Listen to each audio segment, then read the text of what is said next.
ವೀಕ್ಷಕರೇ, ನೀವು ಎಂದಾದರೂ ಗಮನಿಸಿದ್ದೀರಾ? ಕೆಲವರು ತಮ್ಮ ಯಶಸ್ಸಿನ ಬಗ್ಗೆ ಅತಿಯಾಗಿ ಮಾತಾಡುತ್ತಾರೆ, ಆದರೆ ಇನ್ನು ಕೆಲವರು ಮೌನವಾಗಿಯೇ ತಮ್ಮ ಕೆಲಸದ ಮೂಲಕವೇ ತಮ್ಮ ಶಕ್ತಿಯನ್ನು ತೋರಿಸುತ್ತಾರೆ. ಇಂದು ನಾನು ನಿಮಗೆ ಹೇಳಲಿರುವುದು ಒಂದು ಪಟ್ಟಣವನ್ನೇ ಮೌನದ ಯಶಸ್ಸಿನ ನಿಜವಾದ ಅರ್ಥ ಕಲಿಸಿದ ಒಬ್ಬ ಬಡವನ ಕಥೆ. ಒಂದು ಚಿಕ್ಕ ಪಟ್ಟಣವಿತ್ತು. ಅಲ್ಲಿನ ಮಾರುಕಟ್ಟೆಯಲ್ಲಿ ಇಬ್ಬರು ವ್ಯಾಪಾರಿಗಳು ಇದ್ದರು. ಮೊದಲ ವ್ಯಾಪಾರಿ, ಅವನು ತುಂಬ ಜಗಮಗಿಸುವ ವ್ಯಕ್ತಿ. ಮಾರುಕಟ್ಟೆಯ ಮಧ್ಯದಲ್ಲಿ ದೊಡ್ಡ ಅಂಗಡಿ, ಬಣ್ಣ ಬಣ್ಣದ ಬ್ಯಾನರ್ಗಳು, ಮಿನುಗುವ ಅಲಂಕಾರಗಳು. ಪ್ರತಿ ಬೆಳಗ್ಗೆಯೂ ಅವನು ಗಟ್ಟಿಯಾದ ಧ್ವನಿಯಲ್ಲಿ ಕೂಗುತ್ತಿದ್ದ, ಬನ್ನಿ ಬನ್ನಿ, ನನ್ನ ಅಂಗಡಿಯಲ್ಲಿ ಖರೀದಿ ಮಾಡಿ, ಈ ಪಟ್ಟಣದಲ್ಲಿ ನಾನೇ ಅತಿ ದೊಡ್ಡ ವ್ಯಾಪಾರಿ.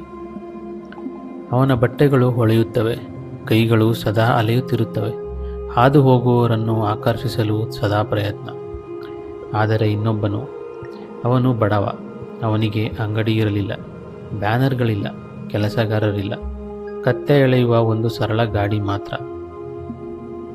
ಆ ಗಾಡಿಯಲ್ಲಿ ಹಣ್ಣು ತರಕಾರಿಗಳನ್ನು ಇಟ್ಟುಕೊಂಡು ಮಾರುತ್ತಿದ್ದ.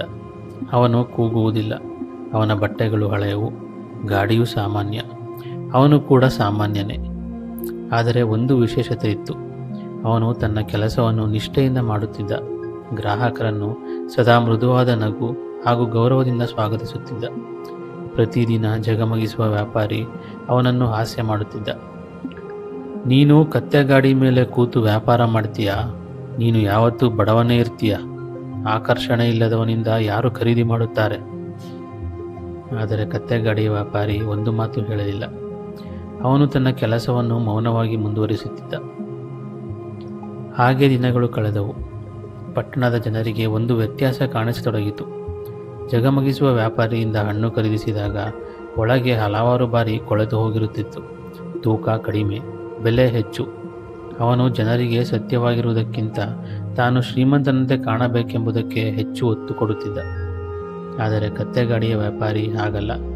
ಅವನ ತರಕಾರಿಗಳು ತಾಜಾ, ತೂಕ ನ್ಯಾಯವಾದದ್ದು, ನಗು ನಿಜವಾದದ್ದು. ಹಾಗಾಗಿ ಪಟ್ಟಣದಲ್ಲಿ ಗುಸುಗುಸು ಶುರುವಾಯಿತು. ಕತ್ತೆಗಾಡಿಯವನ ಬಳಿ ಹೋಗಿ, ಅವನು ನಿಷ್ಠಾವಂತ. ನಿಧಾನವಾಗಿ ಜನರು ಶಬ್ದ ಮಾಡುವ ಜಗಮಗಿಸುವ ಅಂಗಡಿಗೆ ಹೋಗುವುದನ್ನು ನಿಲ್ಲಿಸಿದರು. ಅವನ ಕೂಗು ಖಾಲಿ ಮಾರುಕಟ್ಟೆಯಲ್ಲಿ ಪ್ರತಿಧ್ವನಿಯಾಗತೊಡಗಿತು. ಆದರೆ ಮೌನ ವ್ಯಾಪಾರಿಯ ಕತ್ತೆಗಾಡಿ ಸಂತೋಷದಿಂದ ಖರೀದಿ ಮಾಡುವ ಜನರಿಂದ ತುಂಬತೊಡಗಿತು. ವರ್ಷಗಳು ಕಳೆದವು. ಲೋಭಿಯಾದ ವ್ಯಾಪಾರಿ ತಾನು ಶ್ರೀಮಂತನೆಂದು ತೋರಿಸಿಕೊಳ್ಳುವುದಕ್ಕೆ ಎಲ್ಲ ಹಣವನ್ನು ಖರ್ಚು ಮಾಡಿಬಿಟ್ಟ. ಅಲಂಕಾರ, ಬಣ್ಣ, ಕೂಗು. ಆದರೆ ಉಳಿಸುವುದೇ ಇಲ್ಲ, ಗೌರವವೂ ಇಲ್ಲ, ನಿಷ್ಠ ಗ್ರಾಹಕರೂ ಇಲ್ಲ. ಇನ್ನೊಂದೆಡೆ ಕತ್ತೆಗಾಡಿಯ ವ್ಯಾಪಾರಿ ತನ್ನ ಹಣವನ್ನು ಮೌನವಾಗಿ ಉಳಿಸುತ್ತಿದ್ದ. ಅವನು ದುಬಾರಿ ಬಟ್ಟೆ ತೊಡಲಿಲ್ಲ, ಗಾಡಿಯನ್ನು ಅಲಂಕರಿಸಲಿಲ್ಲ, ಯಾರಿಗೂ ಏನನ್ನೂ ಸಾಬೀತುಪಡಿಸುವ ಅಗತ್ಯವನ್ನು ಕಂಡಿಲ್ಲ.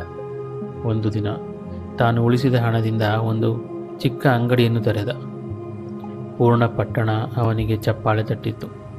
ಅವನು ಪ್ರದರ್ಶನ ಮಾಡಿದುದಕ್ಕಾಗಿ ಅಲ್ಲ, ಅವನನ್ನು ಎಲ್ಲರೂ ನಂಬಿದ್ದರು. ಅವನು ಕೇಳದೆಲೆ ಗೌರವ ಪಡೆದಿದ್ದ. ಆಮೇಲೆ ವಿಧಿಯ ತಿರುವು.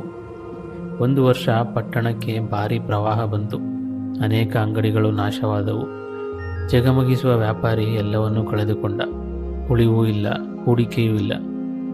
ಆದರೆ ಮಿತವಾಗಿ ಬದುಕಿದ್ದ ಮೌನ ವ್ಯಾಪಾರಿಗೆ ತನ್ನ ಅಂಗಡಿಯನ್ನು ಪುನಃ ಕಟ್ಟಲು ಮಾತ್ರವಲ್ಲ, ಇತರರಿಗೆ ಹೊಸ ಜೀವನ ಆರಂಭಿಸಲು ಸಹಾಯ ಮಾಡುವಷ್ಟು ಶಕ್ತಿ ಇತ್ತು. ಒಮ್ಮೆ ಕತ್ತೆಗಾಡಿ ಮೇಲೆ ಹಾಸ್ಯಕ್ಕೀಡಾದವನೇ ಇಂದು ಸಂಪೂರ್ಣ ಪಟ್ಟಣದ ಆಧಾರವಾಗಿದ್ದ. ಸ್ನೇಹಿತರೆ, ಈ ಜಗತ್ತು ಬಹಳ ಹಾಗೂ ಭಾರೀ ಶಬ್ದವನ್ನೇ ಯಶಸ್ಸು ಎಂದು ತಪ್ಪಾಗಿ ಭಾವಿಸುತ್ತದೆ. ಆದರೆ ಸತ್ಯ ತುಂಬ ಸರಳ. ಯಶಸ್ಸಿಗೆ ಮೈಕ್ರೋಫೋನ್ ಬೇಕಾಗಿಲ್ಲ. ನಿಜವಾದ ಶಕ್ತಿ ನಿಷ್ಠೆ, ದಯೆ ಮತ್ತು ಸಹನೆಯ ಮೂಲಕ ಮೌನವಾಗಿ ನಿರ್ಮಾಣವಾಗುತ್ತದೆ. ಹೀಗಾಗಿ ಜನರು ನಿಮ್ಮನ್ನು ಗಮನಿಸದಿದ್ದರೂ, ನಗುತ್ತಿದ್ದರೂ, ಚಿಕ್ಕವನು ಎಂದು ಕರೆದರೂ ಚಿಂತಿಸಬೇಡಿ. ಕತ್ತೆಗಾಡಿಯವನನ್ನು ನೆನಪಿಸಿಕೊಳ್ಳಿ. ಇಂದು ಜಗತ್ತು ನಿಮ್ಮನ್ನು ಗಮನಿಸದೇ ಇರಬಹುದು, ಆದರೆ ನಿಮ್ಮ ಮೌನದ ಯಶಸ್ಸು ಒಂದು ದಿನ ಎಲ್ಲ ಶಬ್ದಗಳಿಗಿಂತ ಜೋರಾಗಿ ಮಾತನಾಡುತ್ತದೆ. ಧನ್ಯವಾದಗಳು.